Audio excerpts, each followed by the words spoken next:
Pernahkah kalian berjalan sendirian di tengah hutan tua di selatan Jawa Barat, saat matahari mulai tergelincir ke ufuk barat dan kabut tipis mulai turun perlahan menyelimuti pepohonan raksasa? Di sana, di antara desau angin yang menembus celah-celah daun jati, dan di balik keheningan yang mencekam di leuweung sancang, tersimpan sebuah rahasia yang tak terpecahkan oleh nalar manusia modern. Ada aroma tanah basah yang bercampur dengan wangi bunga tak dikenal. Mungkin melati, mungkin kemenyan, dan kadang, jika telinga batin kalian cukup tajam, sayup-sayup terdengar geraman rendah. Bukan suara hewan buas biasa, melainkan getaran wibawa yang membuat bulu kuduk meremang dan memaksa lutut untuk gemetar. Konon, di sanalah seorang raja besar tidak menjemput kematiannya, melainkan memilih untuk menyatu dengan semesta. Ia tidak dikubur, ia tidak dibakar, dan jasadnya tidak pernah ditemukan. Ia menghilang. Lenyap begitu saja ditelan kabut, meninggalkan tahta emasnya demi menghindari pertumpahan darah dengan darah dagingnya sendiri. Dialah Sri Baduga Maharaja, atau yang lebih kita kenal dengan nama abadi yang melegenda, Prabu Siliwangi. Kisahnya bukan sekadar sejarah tentang runtuhnya sebuah kerajaan, melainkan sebuah epik tentang cinta, pengorbanan, dan transformasi spiritual yang melampaui batas fisik. Apakah ia benar-benar berubah menjadi harimau putih? Atau itu hanyalah metafora dari kesucian hati yang tak ternoda oleh ambisi duniawi? Sebelum kita menyelami lorong waktu yang kelam ini lebih jauh, bagi para sahabat budaya yang merasa warisan kisah ini penting untuk dijaga, mohon tinggalkan jejak dukungan Anda dengan menekan tombol like dan subscribe. Mari kita terus hidupkan sejarah bersama-sama. Kini, mari kita rapatkan duduk. Kecilkan cahaya di ruangan kalian. Biarkan jiwa kita berkelana menembus lorong waktu ke abad ke-15. Ke masa di mana Pajajaran berdiri megah laksana gunung yang kokoh, namun matahari senja mulai membayang di ufuk barat. Siapkan hati kalian untuk mendengar sebuah kisah perpisahan paling agung dan paling misterius yang pernah dicatat dalam ingatan kolektif masyarakat Sunda. Siapakah sosok yang namanya begitu harum hingga hari ini? Prabu Siliwangi bukanlah sekadar tokoh dongeng pengantar tidur. Ia adalah sejarah yang hidup, yang jejaknya terukir di prasasti Batu Tulis Bogor. Namun, sebelum ia menjadi maharaja yang disembah, ia adalah seorang pengembara yang mencari jati diri. Lahir dengan nama Pamanah Rasa, masa mudanya tidak dihabiskan dengan bermanja-manja di atas permadani istana. Situasi tanah Sunda kala itu sedang rapuh. Kerajaan terpecah menjadi dua kubu besar, Kerajaan Sunda dan Kerajaan Galuh, yang seringkali bersitegang layaknya dua saudara kandung yang berebut warisan. Pamanah Rasa tumbuh di tengah intrik politik yang tajam, di mana kawan bisa menjadi lawan dalam sekejap mata. Ia bukanlah pangeran yang hanya duduk di menara gading. Ia memilih turun ke bawah, meresapi derita rakyatnya, tidur beralaskan tanah dan beratapkan langit. Dalam pengembaraannya itulah ia ditempa. Ia belajar bahwa kekuatan seorang raja bukan terletak pada tajamnya pedang, melainkan pada luasnya hati. Namanya, Pamanah Rasa.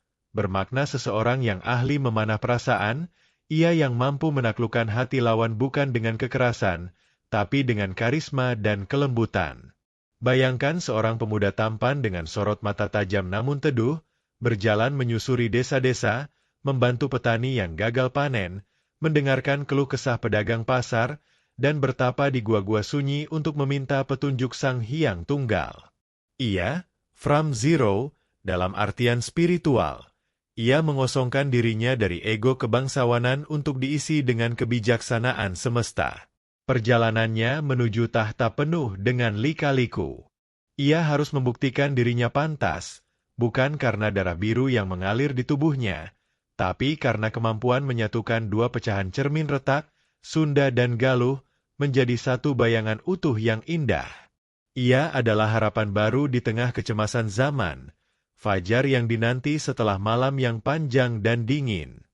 Ketika takdir akhirnya menuntunnya ke singgasana, Pamanah Rasa, yang kini bergelar Sri Baduga Maharaja Ratu Haji di Pakuan Pajajaran, membawa negerinya terbang tinggi menyentuh langit.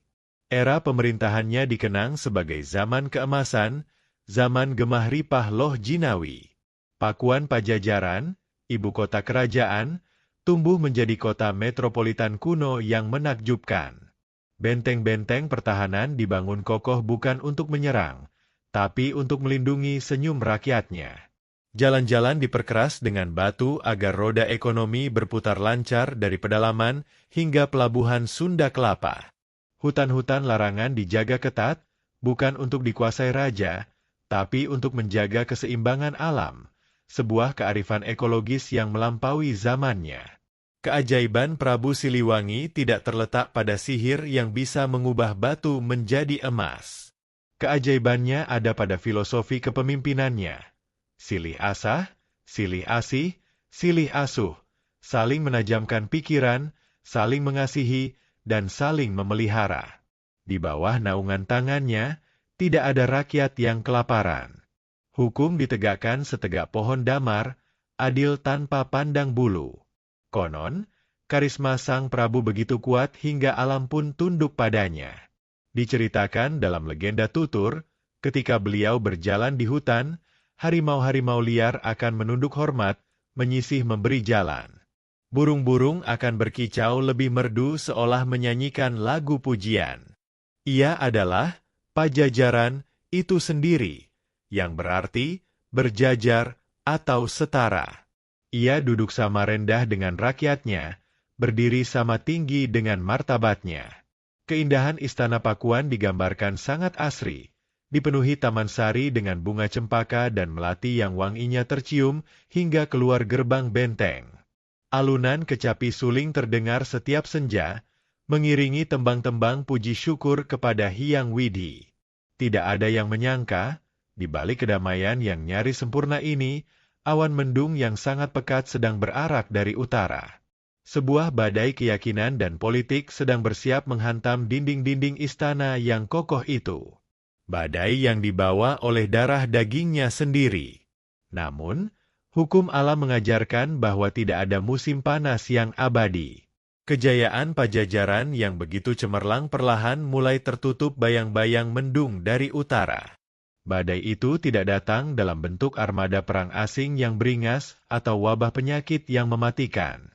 Badai itu datang dari sesuatu yang jauh lebih menyakitkan.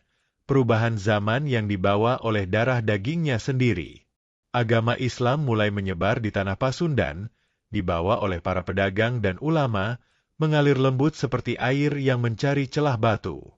Ironisnya, anak-anak kesayangan Prabu Siliwangi sendiri, seperti Walang Sungsang, Pangeran Cakrabuana, dan Rara Santang, Ibunda Sunan Gunung Jati, memilih untuk memeluk keyakinan baru ini. Mereka meninggalkan istana, mendirikan kesultanan di Cirebon dan Banten, dan membangun kekuatan baru yang perlahan mengepung Pajajaran dari pesisir. Konflik batin Prabu Siliwangi bukanlah kebencian terhadap agama baru tersebut. Sebagai raja yang memegang teguh dharma, ia sangat toleran. Namun, desakan politik dari Banten dan Cirebon yang ingin mengislamkan pusat kekuasaan Pajajaran secara total, menciptakan gesekan yang tak terelakkan. Pasukan Banten dan Cirebon mulai bergerak mendesak ke arah Pakuan, membawa panji-panji perubahan yang siap meruntuhkan tatanan lama Sunda wiwitan. Bayangkan posisi Prabu Siliwangi saat itu, sahabat. Di satu sisi, ia adalah raja yang disumpah untuk menjaga warisan leluhur dan adat istiadat tanah airnya. Di sisi lain, musuh yang datang membawa genderang perang adalah anak cucunya sendiri. Bagaimana mungkin seorang ayah mengangkat pedang untuk menebas leher anaknya? Bagaimana mungkin seorang kakek memerintahkan pasukannya untuk membinasakan cucunya sendiri demi sebuah tahta? Ego dan kekuasaan biasanya membuat raja buta, tapi tidak bagi Siliwangi. Hatinya terluka hebat. Ia melihat zaman sedang bergeser. Zaman geus ganti lalakon. Zaman sudah berganti lakon, gumamnya dalam hati. Ia sadar bahwa matahari Pajajaran sedang bergerak menuju peraduan. Pilihannya hanya dua, meladeni perang saudara yang akan membanjiri tanah Sunda dengan darah rakyat tak berdosa, atau mengalah, mundur, dan menghilang demi keutuhan keluarga dan keselamatan sisa rakyatnya. Ketegangan di Istana Pakuan mencekam, bukan karena takut mati, tapi karena takut harus saling membunuh. Keputusan telah dibuat, bukan dengan amarah yang meledak-ledak, tapi dengan keheningan yang mematikan. Prabu Siliwangi menolak untuk berperang. Ia tidak ingin tanah Pasundan menjadi merah oleh darah saudara. Maka, sebelum pasukan Banten menembus gerbang benteng Pakuan, Sang Prabu melakukan tindakan yang tak terduga. Malam itu, Pakuan Pajajaran sunyi senyap. Tidak ada gong tanda bahaya yang dipukul. Prabu Siliwangi melangkah keluar dari istana yang telah ia bangun dengan cinta dan keringat.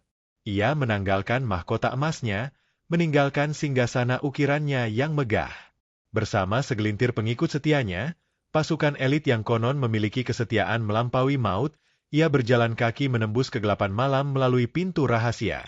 Mereka bergerak ke arah selatan, meninggalkan kemewahan kota, menuju hutan belantara yang belum terjamah manusia. Perjalanan itu adalah perjalanan yang menyakitkan secara fisik dan batin. Mereka harus membelah hutan lebat, menyeberangi sungai Citarum yang deras, dan mendaki tebing-tebing terjal di pegunungan selatan. Keringat dingin dan rasa lelah mendera tubuh mereka yang mulai menua. Derap langkah kaki mereka di atas tanah basah, suara ranting patah yang terinjak, dan napas yang memburu menjadi musik pengiring kemunduran sebuah dinasti.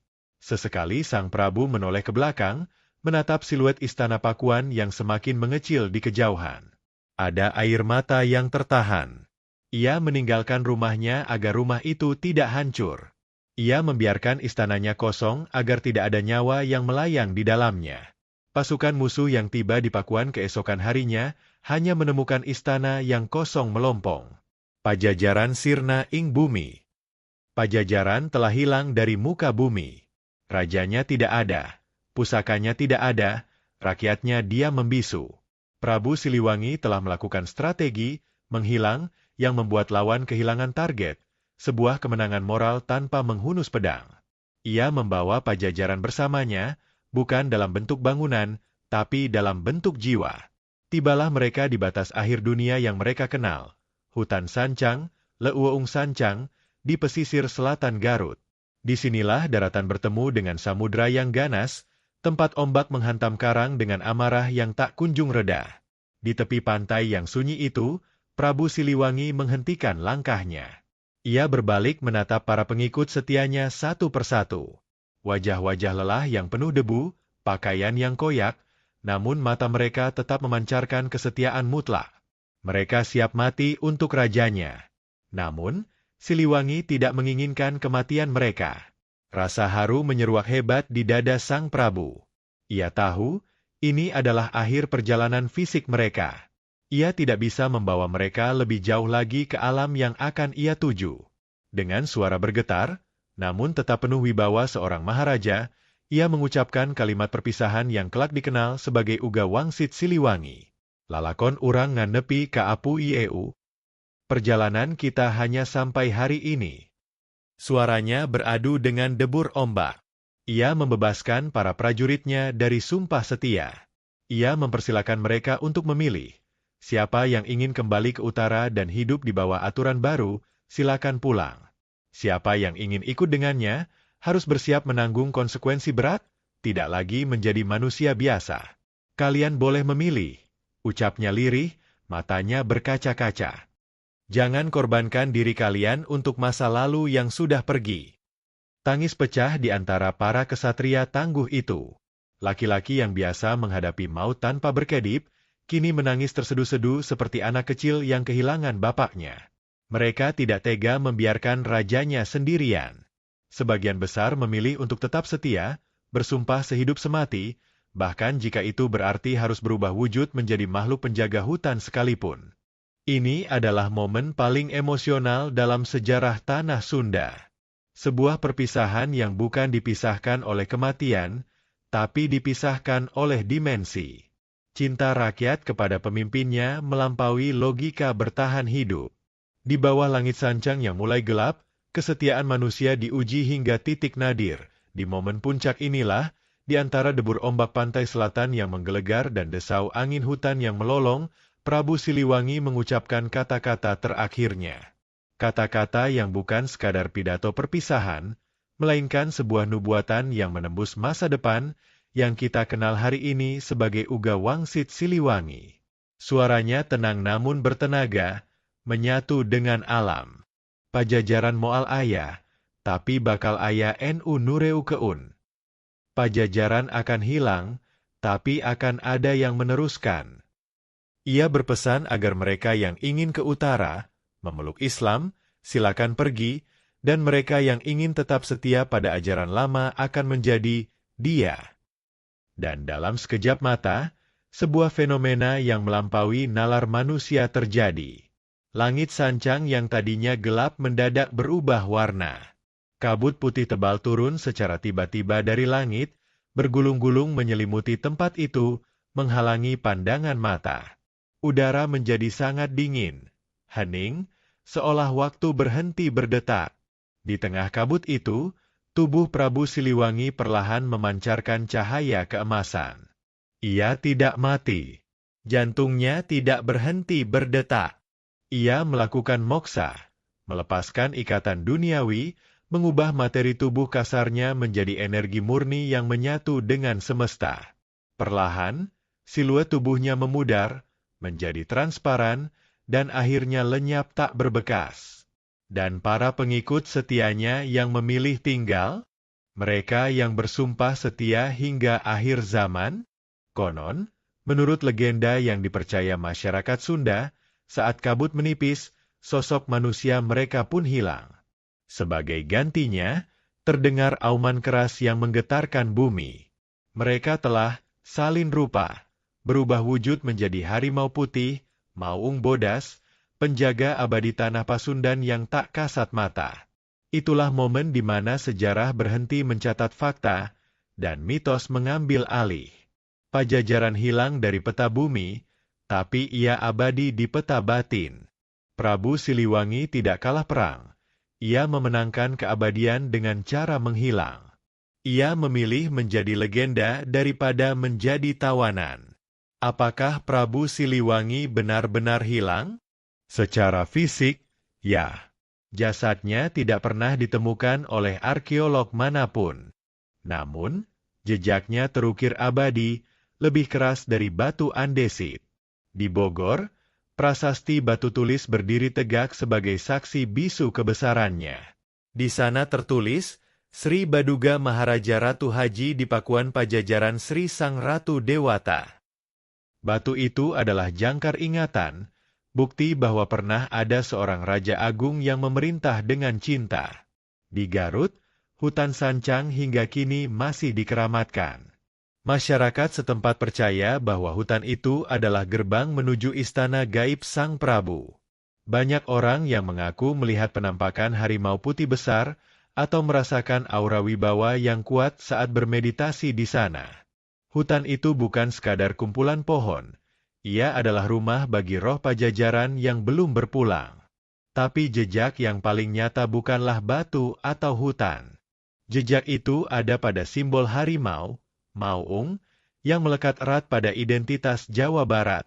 Lihatlah lambang Kodam 3 Siliwangi, lihatlah julukan klub sepak bola kebanggaan Bandung. Itu bukan sekadar gambar hewan buas. Itu adalah manifestasi dari semangat Prabu Siliwangi yang menolak mati. Semangat keberanian, kehormatan, dan perlindungan. Setiap kali orang Sunda menyebut kata Siliwangi, ada rasa bangga dan rindu yang menyeruak di dada. Beliau hadir dalam filosofi hidup, dalam wangsit yang terus dibaca dan ditafsirkan ulang dari generasi ke generasi. Ia tidak meninggalkan istana megah untuk dipamerkan, ia meninggalkan jiwa yang menyatu dengan tanah airnya. Sahabat budaya, kisah moksanya Prabu Siliwangi bukan sekadar cerita pelarian.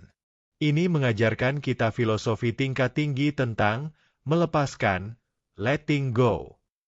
Prabu Siliwangi mengajarkan bahwa kekuasaan bukanlah sesuatu yang harus digenggam sampai mati dengan menghalalkan segala cara. Ada kalanya seorang pemimpin harus mundur selangkah demi keselamatan orang banyak. Keputusannya untuk tidak memerangi anaknya sendiri mengajarkan bahwa darah lebih kental daripada tahta. Ia mengajarkan bahwa kemenangan sejati bukanlah ketika musuh hancur lebur, tapi ketika perdamaian terjaga, meski harga yang harus dibayar adalah harga dirinya sendiri. Filosofi silih asah, silih asih, silih asuh adalah warisan moral yang tak ternilai. Di dunia modern yang penuh dengan sikut-menyikut, ambisi egois, dan polarisasi, sosok Siliwangi adalah cermin yang jernih. Ia mengajarkan integritas, berani mengambil keputusan sulit demi prinsip yang diakini. Dan tentang moksa, ini mengajarkan kita bahwa manusia sejatinya adalah makhluk spiritual. Bahwa akhir dari kehidupan bukanlah kematian yang menakutkan, melainkan sebuah perpindahan menuju keabadian jika kita menjalani hidup dengan kebajikan. Prabu Siliwangi menjadi legenda bukan karena ia tak terkalahkan dalam perang, tapi karena ia tak terkalahkan dalam keluhuran budi. Malam semakin larut di hutan sancang imajinasi kita. Kabut perlahan mulai menipis, namun misteri Prabu Siliwangi akan tetap abadi, tersimpan rapi dalam memori kolektif bangsa ini. Ia adalah raja yang tak pernah benar-benar pergi. Ia hidup dalam setiap detak jantung budaya Sunda, ia hidup dalam setiap auman semangat keberanian kita. Ia adalah pengingat bahwa pemimpin sejati adalah ia yang mencintai rakyatnya melebihi dirinya sendiri. Kisah ini bukan untuk diperdebatkan kebenaran faktualnya semata, apakah beliau benar-benar jadi harimau atau tidak, tapi untuk diresapi maknanya. Mari kita jaga warisan, wangi, dari Siliwangi. Jadilah manusia yang mengharumkan nama bangsa, bukan dengan kekerasan, tapi dengan karya dan kasih sayang. Jadilah maung yang berani membela kebenaran, namun tetap bijaksana dalam bertindak. Terima kasih telah menemani saya menelusuri jejak raja yang hilang ini. Semoga kisah Prabu Siliwangi memberikan cahaya di hati sahabat budaya sekalian. Jangan biarkan sejarah hanya menjadi dongeng tua yang berdebu. Hidupkan ia, karena di sana ada kunci jati diri kita. Saya pamit undur diri, tapi semangat Siliwangi tidak akan pernah undur. Sampai jumpa di petualangan menembus lorong waktu berikutnya.